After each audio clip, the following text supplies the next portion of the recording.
అయితే సుప్రీం తీర్పును వక్రీకరిస్తారా అని సుప్రీంకోర్టు మొట్టికాయలు వేసినట్టుగా మనకు కనిపిస్తుంది. అమిత్ షా కామెంట్లను ఖండించిన సుప్రీం, హైకోర్టు రిటైర్డ్ జడ్జీలు. అయితే తీర్పు చదివి కామెంట్స్ ఇస్తే బాగుంటుంది, రాజ్యాంగబద్ధమైన పదవిలో ఉండి ఇలా మాట్లాడడం సరికాదని ఇక్కడ అమిత్ షాని ఉద్దేశించి మాట్లాడినట్టు మనకు కనిపిస్తుంది. తీర్పులో నక్సలిజాన్ని సమర్థించినట్లు ఎక్కడా లేదు. జస్టిస్ సుదర్శన్ రెడ్డిపై చేసిన కామెంట్లను ఖండిస్తున్నాం. అమిత్ షాకు 18 మంది రిటైర్డ్ జడ్జీలు లేఖ రాసినట్టు మనకు తెలుస్తుంది. సల్వన్ రద్దు కేసులో సుప్రీంకోర్టు తీర్పును వక్రీకరించి మాట్లాడడం సరికాదని కేంద్ర హోంశాఖ మంత్రి అమిత్ షాకు సుప్రీంకోర్టు, హైకోర్టు మాజీ న్యాయమూర్తులు స్పష్టం చేశారు. సుప్రీంకోర్టు ఇచ్చిన తీర్పును ముందుగా చదివి కామెంట్ చేస్తే బాగుంటుందని హితవు పలికారు. వ్యాఖ్యలను తీవ్రంగా ఖండించినట్లు 18 మంది రిటైర్డ్ జడ్జీలు సోమవారం అమిత్ షాకు లేఖ రాశారు. ఇండియా కూటమి ఉప రాష్ట్రపతి అభ్యర్థిగా ఎంపిక చేసిన సుప్రీంకోర్టు మాజీ జస్టిస్ బి సుదర్శన్ రెడ్డి నక్సలైట్లకు మద్దతుదారుడు అని అమిత్ షా చేసిన వ్యాఖ్యలని రిటైర్డ్ జడ్జి తప్పుపట్టాడు. వీళ్ళు నాకు అర్థం కాదు, వీళ్ళకి వ్యతిరేకంగా మాట్లాడినా, వ్యతిరేకంగా చేసినా, వ్యతిరేకంగా ఏ కామెంట్ చేసినా అయితే హిందువు కాదంటారు, లేకుంటే భారతీయుడు కాదంటారు, లేకుంటే పాకిస్తాన్ అంటారు, లేకుంటే బంగ్లాదేశ్ అంటారు, లేకుంటే రోహింగ్యాలు అంటారు. ఇక గట్టిగా మాట్లాడి అన్ని విధాల హిందువు, భారతీయుడు అన్ని ఎవ్రీథింగ్ ఈ లోకాలిటీ ఉన్నోన్ని నక్సలైట్లు అంటారు.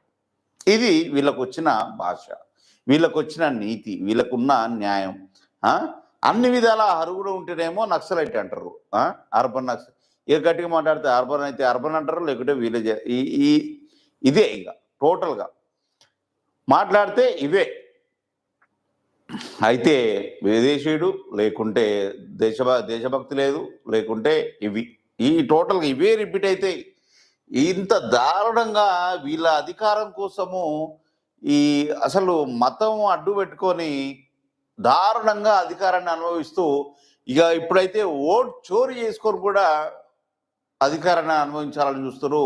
ఇంకా దారుణంగా ఏంటంటే హింసించి రాచరిక వ్యవస్థను తీసుకొచ్చి, పురాతనమైన వ్యవస్థను తీసుకొచ్చి సనాతనాన్ని చెప్పుకుంటూ దాన్ని ఏంటంటే కూకటి వేలతో సహా మళ్ళీ పైకి లేపుదామని చూస్తున్నారు. తొక్కితే మళ్ళీ అధాపాతాళానికి పోయే అవకాశాలు ఉన్నాయి.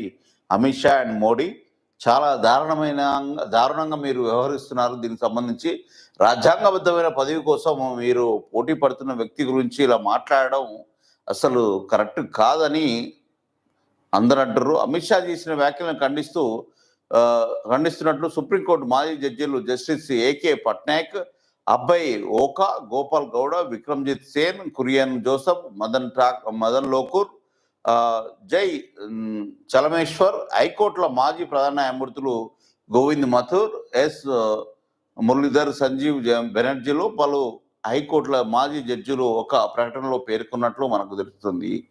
ఇది వాస్తవానికి అమిత్ షా మాట్లాడే మాటలు కానీ, మోడీ మాట్లాడే మాటలు కానీ, ఆయన కింద ఉన్న మిగతా నాయకులే కానీ, మిగతా కార్యకర్తలే కానీ మాట్లాడితే హిందువుగా చూడరు. ఒకవేళ అన్ని విధాలా హిందువుగా, భారతీయుడుగా అన్నిటికీ అర్హుడు అయితేనేమో ఇట్లా నక్సలైట్లని ముద్ర వేసి హింసించడం మొదలు పెడతారు. గట్టిగా మాట్లాడితే వాడిని ఏదో విధంగా ఏదో రూపాల్లో దొరికించుకొని హింసించే ప్రయత్నాలు చేస్తారు. అసలు మీరు కానట్టు కొడుతుంది టోటల్గా. అసలు మీరు భారతీయుల్లా కాదు, హిందువుల్లా కాదు, ఎలా కాదు. రాహుల్ గాంధీ వాళ్ళ ఫ్యామిలీ మాట్లాడితేనేమో వాళ్ళు ముస్లిం ఫ్యామిలీకి సంబంధించి అంటారు. మీరు మాట్లాడితేనేమో మీరు చేసే చేతలు ఏమో ఇట్లుంటాయి. అసలు మీరు కూడా భారతీయులు కాదేమో, అందుకే మీరు ఇట్లా చేస్తురేమని ఇప్పుడు సగం మంది జనము ఊహించుకుంటారు, అనుకుంటారు కూడా. ఎందుకంటే ఇక్కడ మూలవాసులకి వ్యతిరేకంగానే మీ నిర్ణయాలు ఉంటున్నాయి. ఇక్కడ ప్రజలు నోరు విప్పడం లేదని ఒకే ఒక కారణంతో మీరు దారుణంగా వాళ్ళని హింసిస్తున్నారు. వాళ్ళు కనుక తిరగబడితే మాత్రం మీది పాతాళానికి పోయే ప్రమాదం ఉంది. అమిత్ షా గారు, ఇది చాలా జాగ్రత్తగా మీరు మాట్లాడాల్సిన అవసరం కూడా ఉంది. దీనికి సంబంధించి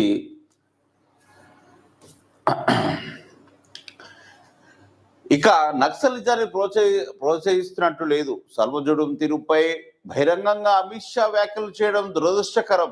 సల్వజుడం రద్దు కేసులో సుప్రీంకోర్టు ఇచ్చిన తీర్పును వక్రీకరించి మాట్లాడడం సరికాదు. కేంద్ర హోంశాఖ మంత్రి అమిత్ షా దేశ సర్వోన్నత న్యాయస్థాన తీర్పుని అర్థం చేసుకుని ఉంటే బాగుండేది. ఆ తీర్పులో నక్సలిజాన్ని కానీ దాని భావజాలాన్ని కానీ ఎక్కడ సమర్థించినట్లు లేదు. ఇది గ్రహించాలి మీరు. దానికి సంబంధించి ఏదో తీర్పు వస్తే మీరు దాన్ని వక్రీకరించి ఆ వ్యక్తి పైన ఆ జస్టిస్ మీద ఆ జడ్జి మీద మీరు ఇంత వక్రీకరించి మాట్లాడడం కరెక్ట్ కాదు అమిత్ షా గారు. సరే అది అని ఉంటే మీరు మీ దగ్గర ఏమైనా ఆధారాలు ఉంటే నిరూపించండి, కానీ తీర్పు వచ్చినంత మాత్రాన మీరు అట్లా మాట్లాడడం తప్పు కాదు. అది ఆ స్థానంలో ఉండి ఒక అధికార హోదాలో ఉండి మీరు అట్లా మాట్లాడడం సరికాదు. ఎక్కడ ఎవరో మాట్లాడినట్టు మాట్లాడడం కరెక్ట్ కాదు. ఎన్డీఏ కూటమి ఉప రాష్ట్రపతి అభ్యర్థి తరపున ప్రచారం కోసం అమిత్ షా అలాంటి వ్యాఖ్యలు చేయడం కరెక్ట్ కాదని చాలా మంది భావిస్తున్నారు. ఉపరాష్ట్రపతి ఎన్నికలు గౌరవప్రదంగా భావజాల కేంద్రీకృతంగా జరగాలి. ఈ ఎన్నికలు వ్యక్తుల మధ్య జరగవు. అయినప్పటికీ అత్యున్నత పదవిలో ఉన్న హోంశాఖ మంత్రి అయినటువంటి అమిత్ షా వ్యాఖ్యలు చేసే ముందు ఆలోచించి చేయాలి. దేశ వ్యవస్థ స్వతంత్రతను దెబ్బతీసేలా ఉన్నాయి. అయితే ఇది సుప్రీంకోర్టు న్యాయమూర్తులపైన ప్రభావం పడుతుంది. ఇకపైన ఉపరాష్ట్రపతి ఎన్నికను గౌరవప్రదంగా భావించాలి. వ్యక్తిగత దూషణలు, పేరు పెట్టి అవమానించడం వంటి అసభ్య రాజకీయాలకు చోటు ఉండకూడదని రిటైర్డ్ జడ్జీలు అందరూ కలిసి మన హోంశాఖ మంత్రికి స్వీట్ వార్నింగ్ ఇచ్చినట్టుగా మనకు ఈ సారాంశం మొత్తం చూస్తే మనకు అనిపిస్తుంది. ఇలాంటి వ్యాఖ్యలు చేయడం కూడా కరెక్ట్ కాదు అమిత్ షా గారు. మీరు మాట్లాడే ముందు కరెక్ట్గా మాట్లాడాలి దానికి సంబంధించి. సో మీరు ఇలాంటి ముద్రలు వేయడం అసలు మంచిది కాదు. ఇక స్టేట్ పాలిటిక్స్లో నిన్న హార్డ్గా మన రేవంత్ రెడ్డి గురించి, మోదీల గురించి కేటీఆర్ మాట్లాడింది. అది ఒకసారి చూసే ప్రయత్నం చేద్దాం. రేవంత్ మోదీల మధ్య చీకటి ఒప్పందం ఉంది. అది ఒకప్పుడు మీకు కూడా ఉందని అందరికి తెలిసిన విషయమే. ఇప్పుడు మీరు కూడా అదే మాట్లాడుతుంటే హాస్యాస్పదంగా ఉంది కేటీఆర్ గారు. ఇక మీరు ఏం మాట్లాడుతున్నారో మీకు తెలిసే మాట్లాడుతున్నారా, గతాన్ని మర్చిపోయి మాట్లాడుతున్నారా, ఎలా మాట్లాడుతున్నారా అనేది మీకే తెలవాలి. ఇద్దరు తెలంగాణకు ద్రోహం చేస్తున్నారు. మీరేమో న్యాయం చేసినట్టు, మీకు అధికారం ఉన్నప్పుడు అన్ని మర్చిపోయి ఇప్పుడు అధికారం కోల్పోగానే అన్ని గుర్తుకొచ్చి ద్రోహం గురించి మాట్లాడుతుంటే ఇక ద్రోహం కూడా భయపడి పారిపోయేటట్టుగా ఉంది. ఇక ద్రోహిగా మీరు మిగిలే అవకాశం ఉంది. బాబు ఆదేశాలతో కాళేశ్వరంపై కుట్ర. సరే ఇట్లా మాట్లాడినాం, ఒక విమర్శ చేసినాం, తప్పులేదు. ఇక సీఎం రేవంత్ రెడ్డి, ప్రధాని నరేంద్ర మోదీల మధ్య చీకటి ఒప్పందం ఉంది. మీ మధ్యలో కూడా ఉంది ఒకప్పుడు అని అందరూ అన్నారు. అది ఎంతవరకు వాస్తవం అనేది మీరే చెప్పాలి. ఇక ఈ ఒప్పందంతో తెలంగాణ భవిష్యత్తు ప్రమాదంలో పడుతుందని విమర్శించారు. రాష్ట్రంలో కాంగ్రెస్, కేంద్రంలో అధికారంలో ఉన్న బీజేపీ తెలంగాణకు ద్రోహం చేయడంలో మాత్రం కలిసి పనిచేస్తున్నారు. మీ నాయన మాట్లాడినప్పుడు ఎటువైనా నీ చిలుక పలుకులు, రాజ్యాంగాన్ని మొత్తం తీసేయాలన్నప్పుడు ఎటువైనా నీ చిలుక పలుకులు, బీజేపీ కేసీఆర్ ఇద్దరు, బీజేపీ బీఆర్ఎస్ ఇద్దరు కుట్ర పని మాట్లాడిన మాటలు, చేసిన చేతలు మర్చిన వ్యక్తిగా నువ్వు ఇక్కడ నిలబడ్డట్టుగా మనకు కనిపిస్తుంది. ఇప్పుడేమో శుద్ధపూస మాటలు మాట్లాడుతున్నట్టుగా అనిపిస్తుంది. విమర్శని విమర్శలాగానే మాట్లాడాలి, తప్పుని తప్పుగానే ఖండించాల్సిన అవసరం వచ్చినప్పుడు ఖండిస్తూనే ఉంటావు. మీరు మంచి మాట్లాడప్పుడు మెచ్చుకుంటూనే ఉంటావు. ఇది మా యొక్క ధర్మం. మీరు గతాన్ని మర్చిపోయి ఇప్పుడు శుద్ధపూస మాటలు మాట్లాడితే అది కరెక్ట్ కాదు కేటీఆర్ గారు. ఇక బీజేపీ సీనియర్ నేత ఆలూరి విజయభారతితో పాటు పలువురు నేతలు బీజేపీలో చేరారు. వారికి కేటీఆర్ గులాబీ కండువలు కప్పి పార్టీలోకి ఆహ్వానించారు. ఇది సరే. ఈ సందర్భంగా ఆయన మాట్లాడుతూ రేవంత్ రెడ్డి జేబులో కత్తెర పెట్టుకొని తిరుగుతున్నారని ఎద్దేవా చేశారు. గతంలో బీఆర్ఎస్ ప్రభుత్వం కట్టిన భవనాలను రిబ్బన్ కట్ చేసి ప్రారంభించడానికి తాపత్రయపడుతున్నారని మండిపడ్డారు. ఓయూకి వెళ్లిన రేవంత్ రెడ్డి గతంలో కేసీఆర్ పునాది వేసిన భవనాలకు ప్రారంభించి వచ్చారని ఎద్దేవా చేశారు. పునాది వేసి వచ్చిండా? వేసి వస్తే పునాది వేసి వచ్చిండని మీరు అంటారు కదా, మరి అవి ఎందుకు ఆగిపోయినాయి? కేసీఆర్ అడుగు పెట్టిండు అసలు? రేవంత్ రెడ్డి మాట్లాడుతున్న మాటలు చూసి ప్రజలు నవ్వుకుంటున్నారని. ఎందుకు ఆగిపోయినాయి మరి? మీ నాయన పునాదులు వేస్తే ఎందుకు ఆగిపోయినాయి? మీ నాన్న ధీరుడే కాదు, ఉద్దండుడు కదా. టోటల్ కేసీఆర్ జాతిపిత అని చెప్పుకునే వ్యక్తి ఉస్మానియా యూనివర్సిటీకి సరే అప్పుడు ఆ టైంలో ఆయన ఏదైతే అనవసరం చేసి ఉండొచ్చు, కానీ అడుగైతే పెట్టలే కదా. అడుగు పెడితే ఒప్పుకోవాలి. సరే ఈయన అడుగు పెట్టుకొని ఆ పనులు చేస్తుంది కదా, మెచ్చుకోవచ్చు కదా. మెచ్చుకునే హోప్ అయితే నీ కాడైతే కనిపిస్తలేదు.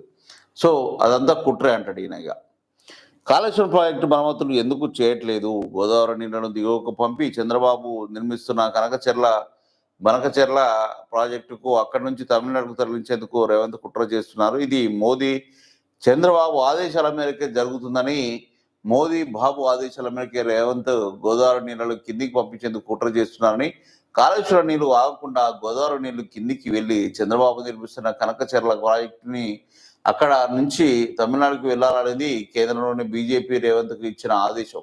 అందుకే రేవంత్ కాళేశ్వరం ప్రాజెక్టుపై పగబట్టారు. రాష్ట్రంలో వైపు యూరియా కొరత ఉంటే మరోవైపు సినిమా వాళ్ళతో సీఎం సమావేశాలు పెట్టుకున్నారు. ఇక్కడ సమావేశాలు ఊకనే పెట్టుకోలేదు. తెలిసి మాట్లాడుతున్నావు, తెలుగు మాట్లాడుతున్నావు. అక్కడ ఉన్న కార్మికులు అక్కడ ఒక ధర్నా చేస్తుంటే, నిరసన వ్యక్తం చేస్తుంటే, దానికి సంబంధించి ఒక అత్యున్నతమైన స్థానంలో ఉన్న ముఖ్యమంత్రిని, అక్కడ ఉన్న సినీ నిర్మాతలే కానీ, డైరెక్టర్లే కానీ, అక్కడ సినీ ఇండస్ట్రీకి సంబంధించిన ముఖ్యమైన ప్రముఖులు అందరూ కలిసి ఆయనని ఆహ్వానించి మాట్లాడిన మాటలుగానే చూడాలి. కానీ ఆయన ఏదో దావతులు చేసుకుంటానికో, రేవు పాటు చేసుకుంటానికో అక్కడికి వెళ్ళలేదని నువ్వు గ్రహించాలి కేటీఆర్ గారు. మరోవైపు సినిమా వాళ్ళతో సీఎం సమావేశాలు పెట్టుకున్నారని అనడం తప్పు. యూరియా కొరత ఆపరేషన్ సింధూర్ కారణమని బీజేపీ ఎంపీలు చెబుతున్నారు. దానికి సంబంధం ఏందిరా? ఎదవల్లారా? యూరియా లేక రైతులు దీనా వ్యవస్థలో ఉంటే కేంద్ర ప్రభుత్వం పట్టించుకోకుండా ఉండి మొత్తం ఇచ్చిందని చెప్తే, మరి ఎంత ఇచ్చిందనేది ఆధారాలతో సహా వినిపిస్తే ఇక్కడ రాష్ట్ర సర్కార్ని నిలదీస్తుంది కదా రైతులు అందరూ.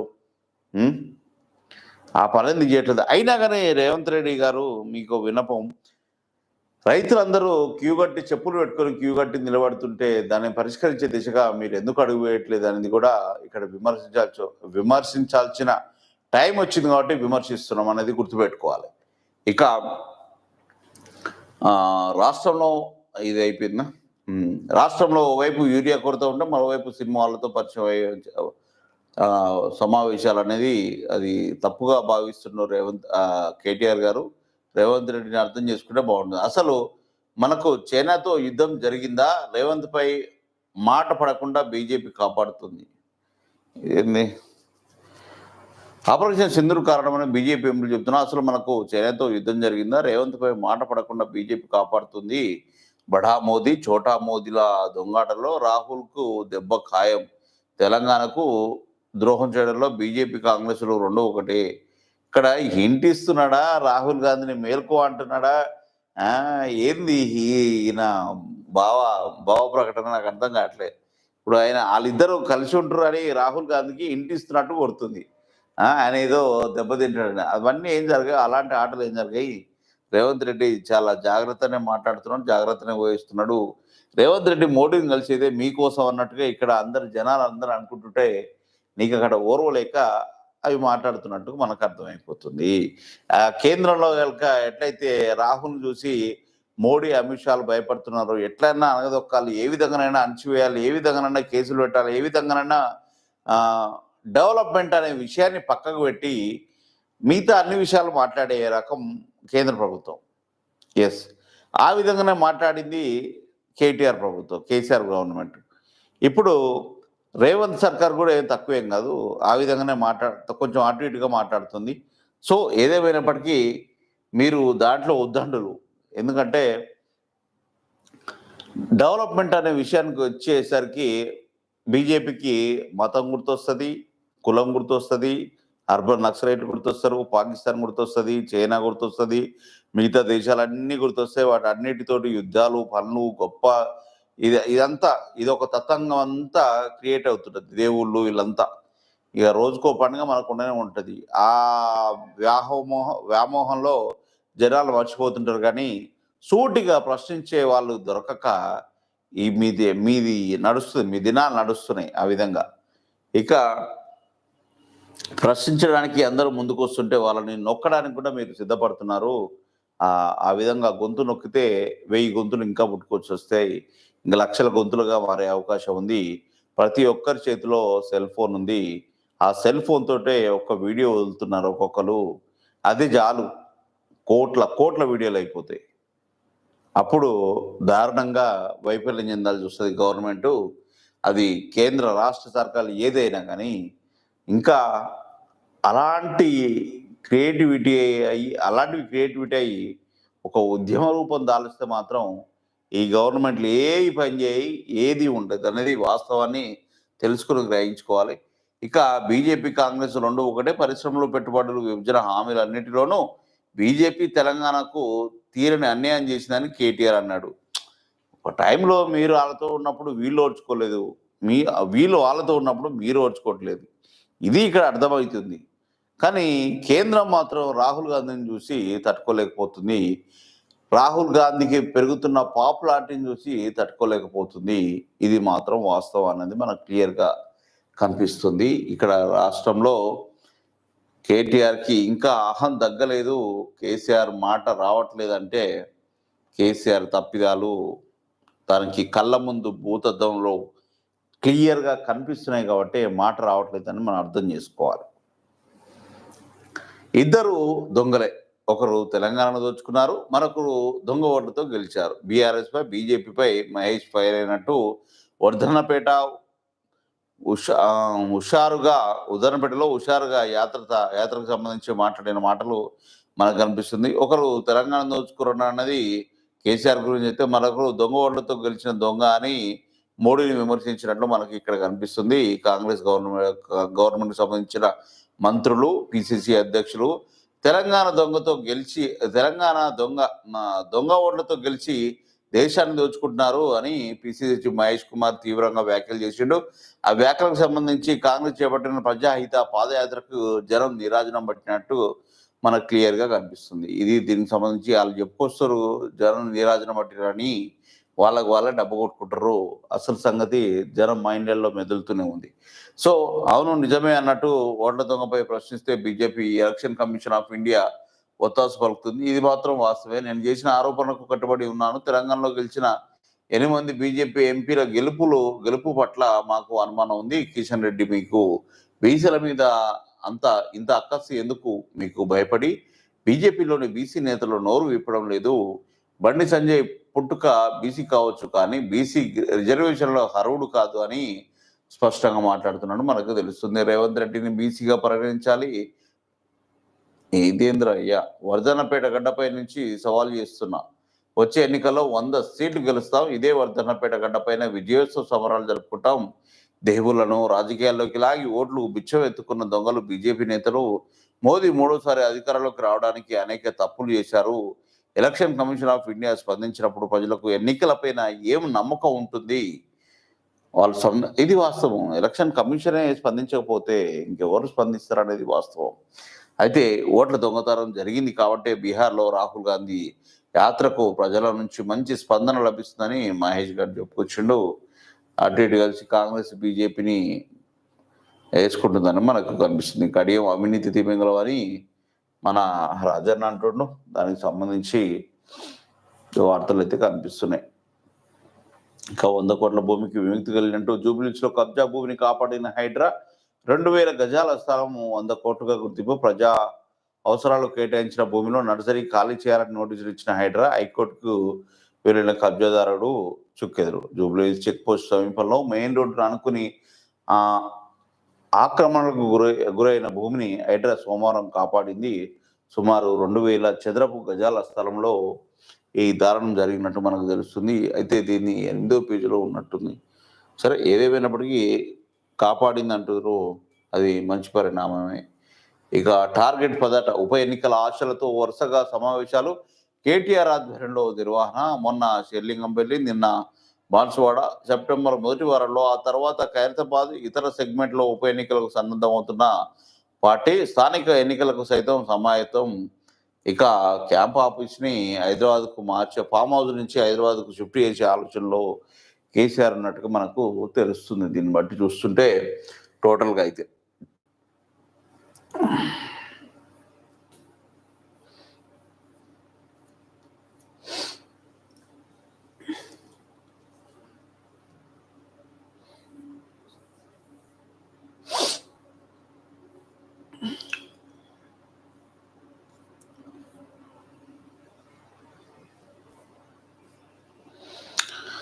అయితే ఇక్కడ వార్త ఆలోచన చేస్తుంది. బెంగాల్లో ఘటన, ఇంటిపై నుంచి దూకిన టీఎంసీ ఎమ్మెల్యే, ఆ తర్వాత ఎత్తైన ప్రహారీపై నుంచి దూకి పారిపోయే ప్రయత్నం చేసినట్టు మనకు కనిపిస్తుంది.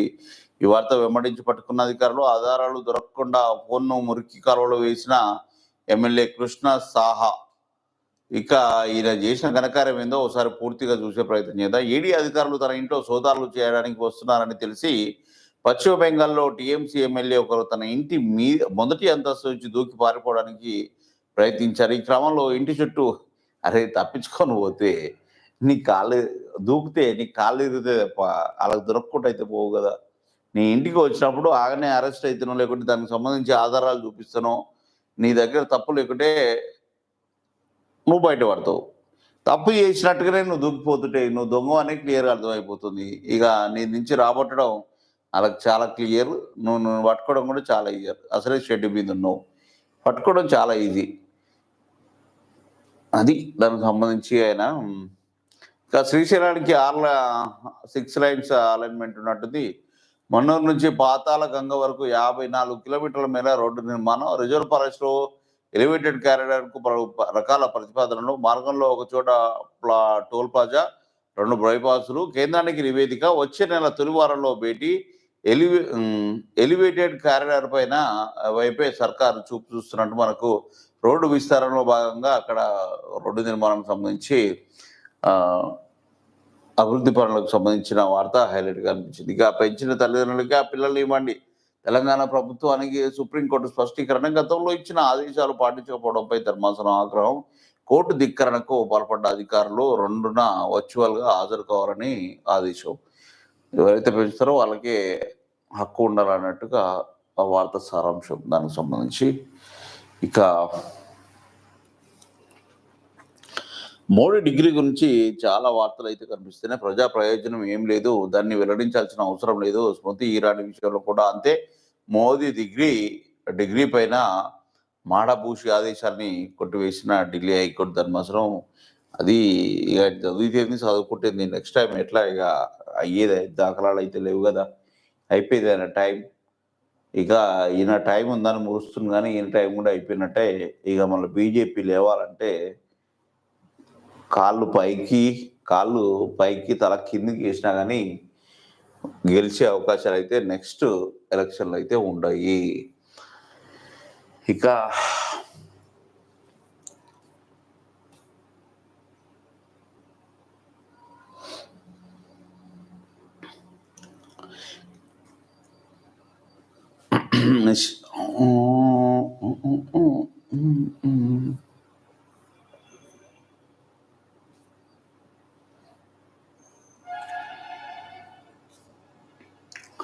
సో అవి దానికి సంబంధించిన వార్తలు. ఇక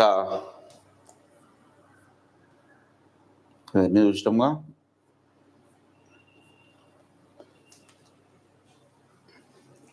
కేవలం ప్రెస్ మీట్లు ఏమైనా నడుస్తున్నాయా?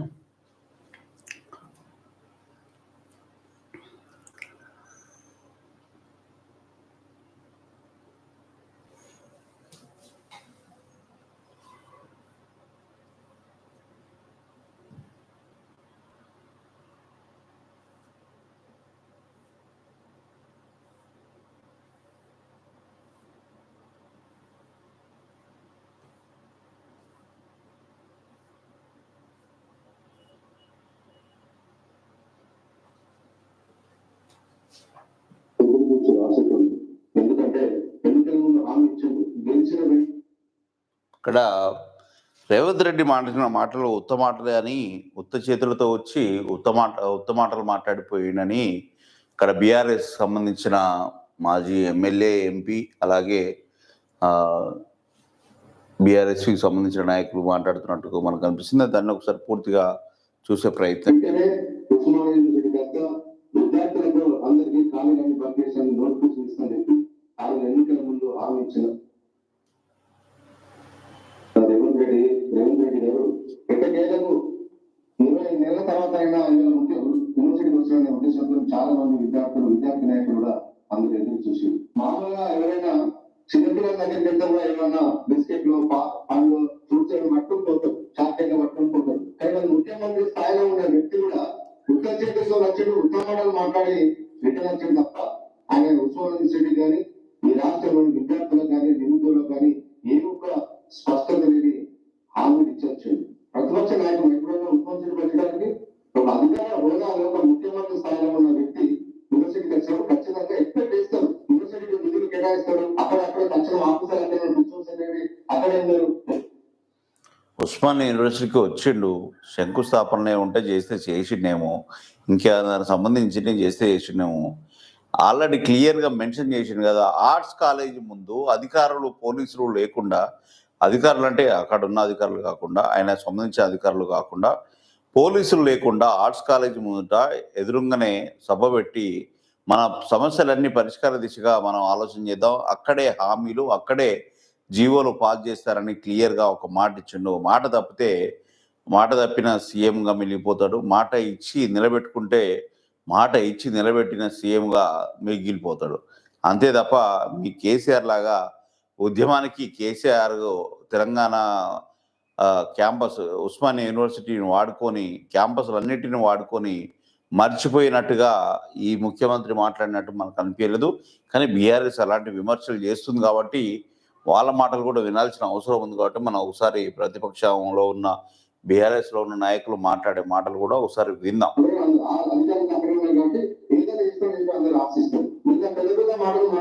సామాజిక చైతన్యానికి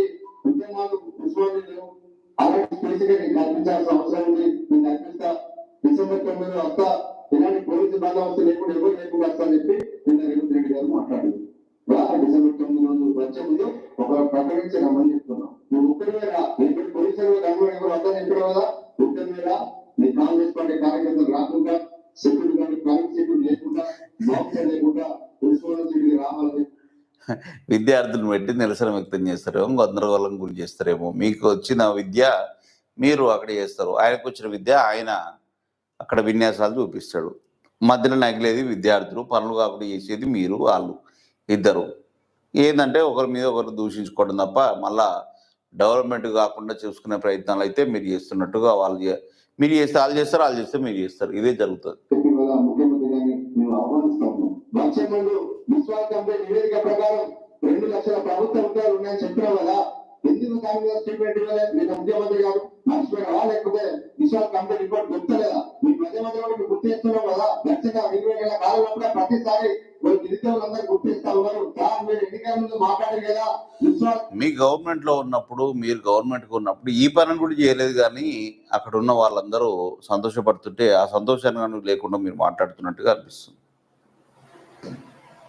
నివేదిక ప్రకారం మేము నోటిఫికేషన్ ఇస్తామని చెప్పి ఇవాళ 20 నెలలు ఎందుకు ఇవ్వలేకపోతాం చెప్పి నిరుద్యోగులందరూ ప్రశ్నిస్తారనే ఉద్దేశంతోనే మొత్తం ఇంట్లో కల్చర్తో చక్కగా కార్పొరేటర్ అడుగుపెట్టే తప్ప ఒక ప్రజాస్వామ్యబద్ధంగా స్వేచ్ఛ వాతావరణంలో ఊళ్ళను అడుగుపెట్టాలని మేము ప్రశ్నిస్తా ఉన్నాం. ఇవాళ ఊళ్ళో అడుగుపెట్టాలంటే భయం అవుతుంది కాబట్టి వేలాది మంది పోలీసులందరినీ ఊళ్ళో తిప్పుకొని పోలీసు దారాల మధ్య చిన్న చెట్టు అన్నా కూడా భయపడే విధంగా విద్యార్థులు అక్కడ ముందస్తు అరెస్ట్ చేస్తూ ఈ మాటలు మీరే మాట్లాడుతురా? మీ గవర్నమెంట్ లో ఎవరాంటి జరగలేదా? ఎన్ని నిర్బంధాలు చేసారు, ఎన్ని అరెస్ట్ చేసారు, ఎన్ని కథలు పడ్డరు? అవన్నీ గతాన్ని మర్చిపోయి మాట్లాడొద్దు. గెల్లు గారు గెలిచే మాటలు మాట్లాడే కానీ